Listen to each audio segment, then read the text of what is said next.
Haleluya. Salam dalam kasih Kristus, saudara-saudara yang terkasih di dalam Kristus. Puji nama Tuhan, kita mau merenungkan firman Tuhan yang terdapat dalam kitab Lukas pasal yang ke-9 ayat yang ke-23. Kalau sudah dapat, saudara boleh memperhatikan, saya akan bacakan.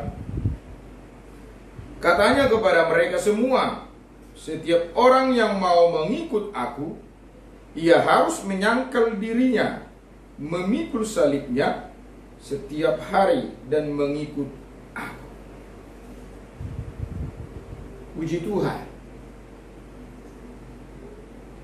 Saya mengutip ayat ini yang dimana cerita yang sama ada di dalam kitab Matius dan kitab Markus. Kitab Lukas mencatat, mengutip perkataan Tuhan Yesus lebih lengkap dari Matius dan Markus dalam hal kalimat mengikut aku ini. Yang walaupun dalam kitab Matius dan kitab Markus ada kelebihannya juga mengutip perkataan Tuhan Yesus pada waktu cerita pemberitaan mengikut, di mana pedikop yang diberikan Lembaga Kitab Indonesia pemberitahuan pertama tentang penderitaan Yesus dan syarat-syarat.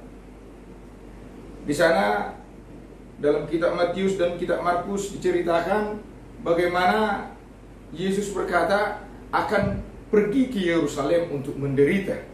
Tetapi dalam kitab Lukas ini, kata Yerusalem itu Lukas tidak kutip.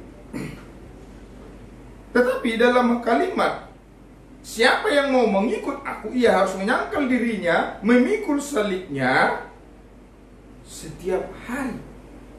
Atau tiap-tiap hari.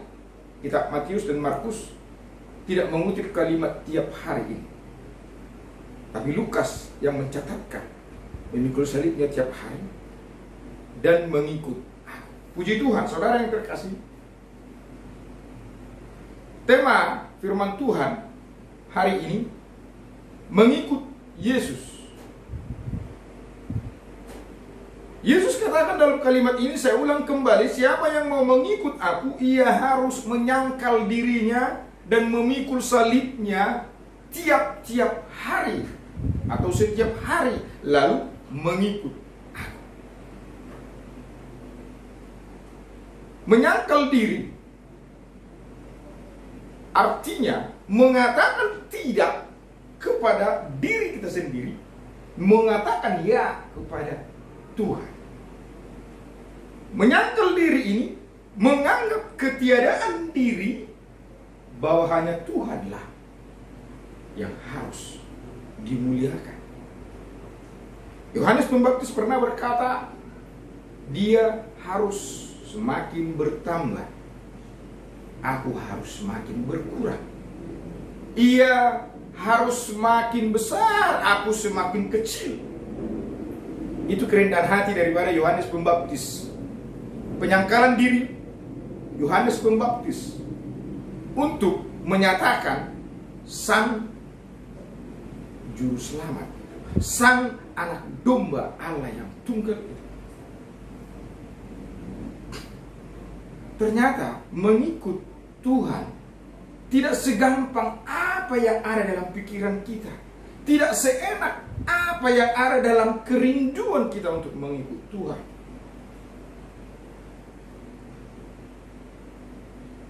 Di dalam kitab Lukas pasal yang ke-14 ayat yang ke-33, di sana disampaikan begini.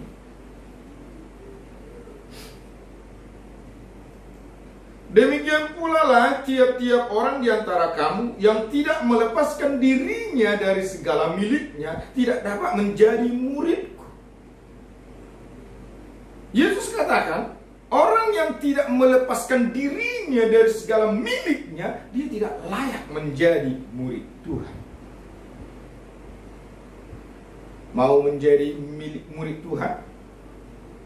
Kalau saudara mau menjadi murid Tuhan, lepaskan segala apa yang saudara miliki. Apa yang kita miliki? Kehidupan kita harus kita lepaskan untuk kemuliaan Kristus. Untuk mengatakan ya dan amin kepada firman-Nya Tuhan.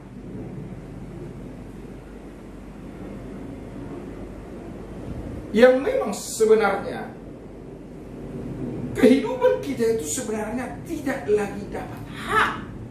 Tetapi oleh karena kasih kemurahan Tuhan, kita itu ditebus. Karena sebelumnya kita ini sudah tergadai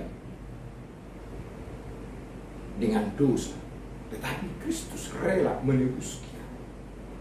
Rela membayar dengan nyawanya untuk menebus kita dari pegadaian dosa.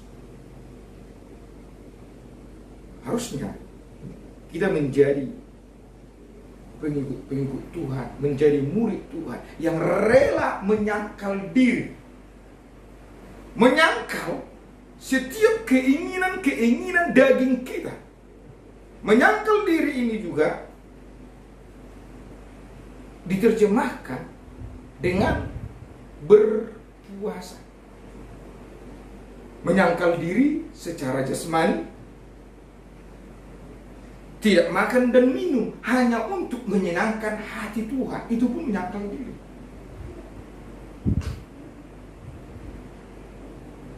Dalam ayat 26 Lukas 14 di sana dikatakan demikian.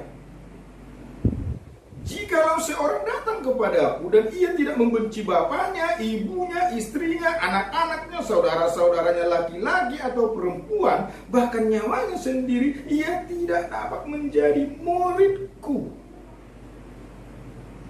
Syarat menjadi murid Tuhan itu bukan hanya percaya saja, bukan hanya percaya. Setelah percaya kepada Yesus sebagai Tuhan dan Juru Selamat, harus menyangkal diri. Ayat ini mengatakan siapa yang ingin menjadi murid Tuhan harus membenci ayahnya, ibunya, saudara laki-laki, saudara perempuan, temannya, pacarnya, siapapun di dunia ini, bahkan dirinya sendiri. Artinya menyangkal diri, jangan menduakan Tuhan.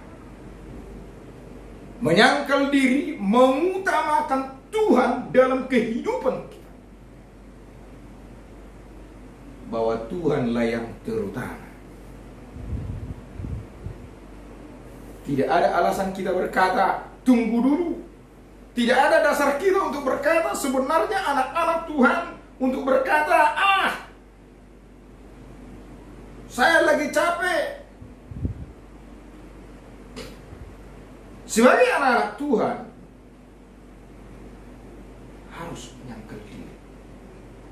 Kalau kita sudah tahu besok hari Minggu untuk beribadah, sangkal dirimu supaya jangan begadang di malam hari. Persiapkan waktumu di malam hari untuk besok datang supaya bisa bangun pagi. Persiapan untuk datang beribadah kepada Tuhan. Begitu banyak anak-anak Tuhan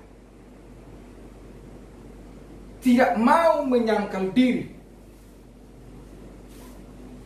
Karena apa? Keegoisan, mementingkan diri sendiri. Yesus tadi katakan dalam Lukas 14 ayat 26,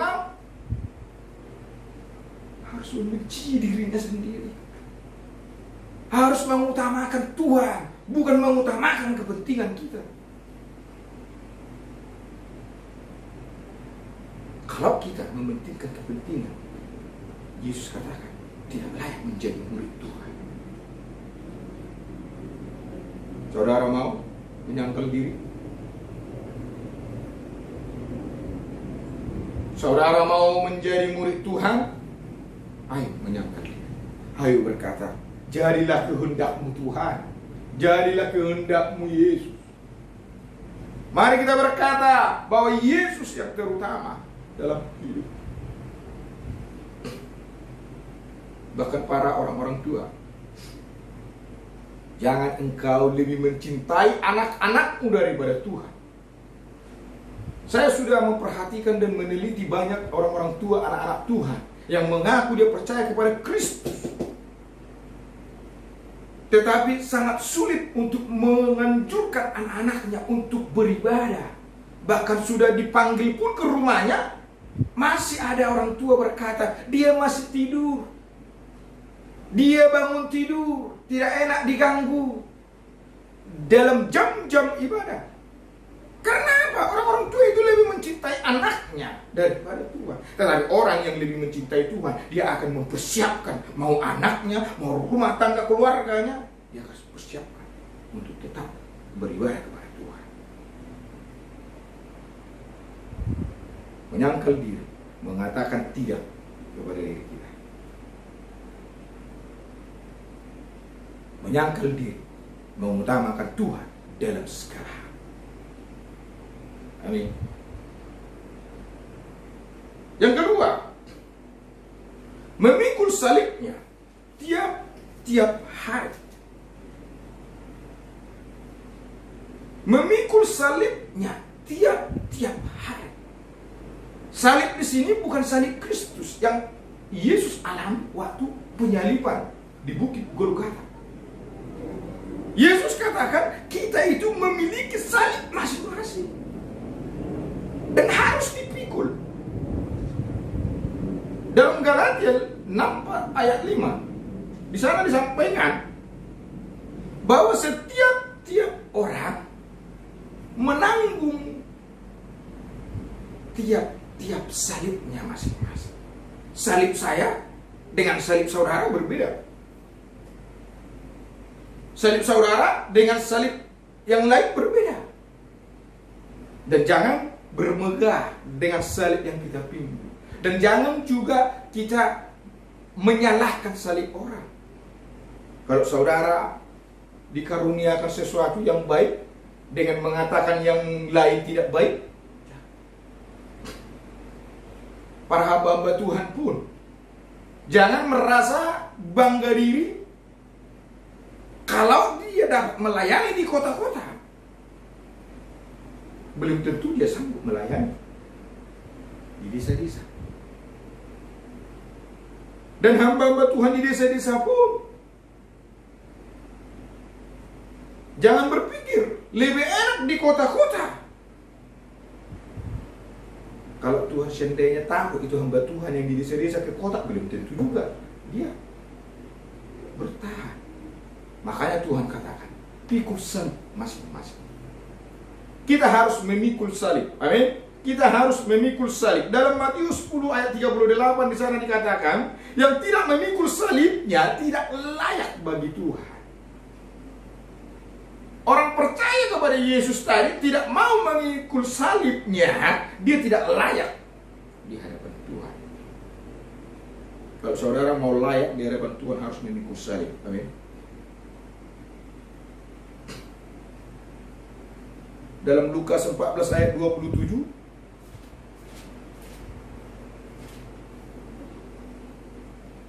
barang siapa tidak memikul salibnya dan mengikut aku, ia tidak dapat menjadi muridku. Orang yang tidak memikul salibnya, mengikut Tuhan, dia tidak layak menjadi murid. Dalam Matius tadi di sana, Matius 10 ayat 38 tadi di sana dikatakan tidak layak di hadapan Tuhan. Dalam Lukas 14 ayat 27 tidak layak menjadi murid Tuhan. Makanya kita sebagai anak-anak Tuhan harus memikul salib. Bukan seperti salib yang udah Yesus alami. Kita memiliki salib masing-masing. Bangun pagi saja kita itu, bangun tidur saja kita sudah memikul salib. Pagi-pagi bangun tidur itu untuk doa pagi itu sudah memikul salib. Kita harus berdoa. Kita harus bersyukur, memuji Tuhan. Itu bagi para pemula. Bangun pagi, berdoa, memuji Tuhan, itu memikul salib bagi para pemula. Kenapa saya katakan bagi para pemula? bagi para hamba-hamba Tuhan yang setia, bagi para pelayan Tuhan, bagi para anak-anak Tuhan yang setia, doa pagi itu memuji Tuhan itu bukan salib, tetapi menjadi kesukaan. Dan saudara pun melakukan sesuatu yang baik di hadapan Tuhan. Kalau itu sudah menjadi satu kebiasaan kita, menjadi kesukaan, bukan lagi menjadi salib. Amin. Setiap hari kita harus memikul salib. Apa salib kita? Banyak tantangan. Tuhan katakan kita itu Tuhan taruh, Tuhan tempatkan di mana berada. Harusnya kita ini menjadi saksi. Harusnya kita ini memiliki misi. Tuhan bilang, hendaklah terangmu bercahaya. Dimanapun engkau harus bercahaya. Memancarkan sinar kasih Kristus. Dimanapun kita berada. Tuhan tempatkan kita di lingkungan kita tempat tinggal, jadilah terang, jadilah saksi, milikilah misi. Memiliki misi bukan hanya para pendeta, memiliki misi bukan hanya para hamba-hamba Tuhan, para penginjil, pelayan Tuhan. Tidak. Memiliki misi dengan menjadi terang, dengan menjadi saksi adalah setiap orang yang percaya. Milikilah misi. Dimanapun kita ditempatkan Tuhan, miliki misi. Kita mau memberitakan keselamatan. Memberitakan keselamatan itu tidak harus berkhotbah, tidak harus selalu memperkatakan firman, tidak. Rasul Paulus katakan, kamulah surat Kristus yang terbuka. Biar orang bisa baca surat Kristus yang terbuka. Kita ini surat Kristus. Jadilah saksi, jadilah terang. Kisah Rasul 1 ayat 8 di sana dikatakan, tetapi kamu akan menerima kuasa kalau Roh Kudus turun atas kamu. Kamu akan menjadi saksiku. Orang-orang yang mengalami kepenuhan Roh Kudus bukan hanya untuk ugal-ugalan, bukan hanya untuk sok-sokan dilihat orang supaya berbahasa roh segala macam. Untuk apa orang berbahasa roh berlebihan kalau tidak menjadi saksi? Buah daripada orang yang penuh Roh Kudus itu, yang penuh dengan kuasa itu, menjadi saksi. Itu yang Yesus sampaikan kepada setiap murid-murid Tuhan. Menjadi saksi. Menjadi saksi itu memikul salib. Memiliki misi dimanapun kita tinggal. Saya memperhatikan beberapa anak-anak Tuhan, kalau mendapatkan salib tidak rela, dirinya tidak rela. Harusnya kita sebagai anak-anak Tuhan harus rela memikul salib. Kemungkinan salib apa? Kemungkinan tetanggamu tidak menyukai engkau. Kemungkinan lingkunganmu tidak menerima keberadaanmu. Kemungkinan saudara-saudaramu tidak menerima kehadiranmu. Harus pikul salib. Harus memancarkan terang yang Yesus ajarkan. Harus menunjukkan kepada setiap orang kita ini surat Kristus yang terbuka. Sekalipun kita dihina, sekalipun kita diolok, sekalipun kita dicaci. Tapi yang saya maksud, milikilah misi. Dimanapun engkau tinggal, miliki misi. Bahwa engkau mau memberitakan keselamatan, memberitakan firman dengan hidup dimanapun engkau tinggal. Saya memperhatikan banyak anak-anak Tuhan tidak dapat beribadah di tempat lingkungan tinggal mereka sendiri. Saya tidak langsung berpikir itu karena lingkungannya tidak baik. Saya sempat berpikir juga kemungkinan karena memang anak-anak Tuhan tidak memiliki misi, tinggal di satu tempat dengan bangganya, menunjukkan kemampuannya, menunjukkan kehebatannya, menunjukkan siapa dirinya. Harusnya kita menunjukkan siapa Kristus. Jadilah murid Tuhan, jadilah pengikut Tuhan yang mau memikul salib. Amin. Dan salib yang kita pikul itu, Rasul Paulus katakan, tidak melebihi kekuatan kita, tidak melebihi kemampuan kita. Salib yang diberikan itu membawa kita kepada kedewasaan rohani. Salib yang diberikan itu membawa kelegaan bagi kita dalam mengikut Tuhan, dalam pengenalan kita sebagai murid di hadapan Tuhan, bahwa Yesus itulah Tuhan dan Juru Selamat. Oleh karena itu, kita harus pikul salib, harus tekun memikul salib. Galatia, Ibrani 12 ayat 2 sana berkata, harus tekun memikul salib sampai Tuhan. Yang terakhir, dalam kitab Lukas 9 tadi, setelah menyangkal diri, memikul salibnya, barulah mengikut Tuhan. Setelah menyangkal diri, setelah memikul salibnya, dia layak menjadi murid Tuhan. Dia layak di hadapan Tuhan. Mengikut. Di dalam Filipi 1 ayat 29 di sana dikatakan, kepada kamu dikaruniakan bukan saja untuk percaya, tetapi untuk menderita untuk Kristus.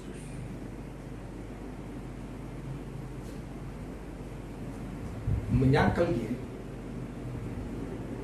memikul salib, satu paket adalah berbicara tentang penderitaan. Makanya pendekop dalam Lukas 9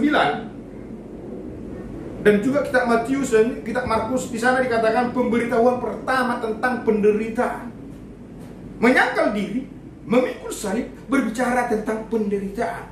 Rasul Paulus sampaikan kepada jemaat Filipi pasal 1 ayat 29, kepada kamu bukan hanya percaya dikaruniakan, tetapi untuk menderita. Saya tidak ajarkan saudara untuk menderita seperti yang harus dialami Kristus, tidak. Salib kita masing-masing berbeda. Ada beberapa hamba Tuhan menyampaikan seolah-olah kita itu anak-anak Tuhan harus hidup seperti penderitaan Kristus. Tidak. Kita punya salib masing-masing. Hanya salib yang dikaruniakan Tuhan itu kepada kita, penderitaan yang dikaruniakan kepada kita itu harus kita pikul. Amin. Jadi saudara, sangkal diri, pikul salib, baru ikut Tuhan. Jangan kita berkata kepada setiap orang, aku ini orang Kristen, pengikut Tuhan.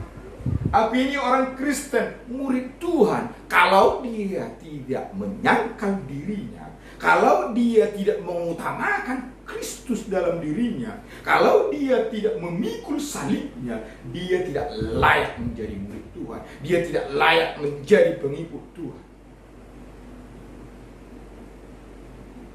Mari kita mengambil keputusan hari ini untuk mengikut Yesus dengan menyangkal diri dan menyalibkan setiap kedagingan kita, menyalibkan setiap keinginan daging ini harus disalibkan.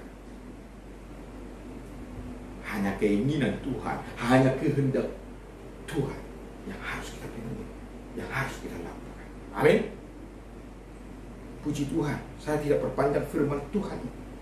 Kiranya Tuhan memberkati kita dengan firman ini. Mari kita menjadi murid Tuhan. Mari kita menjadi pengikut Tuhan yang benar-benar mengenal Tuhan itu sebagai juru selamat, sebagai panutan teladan kita, bahwa dialah yang utama. Mengikut Yesus seperti lagu yang pernah dinyanyikan, mengikut Yesus keputusan. Mari kita ambil keputusan hari ini untuk mengikut Tuhan. Puji Tuhan, haleluya. Tuhan memberkati kita semua. Haleluya. Amin.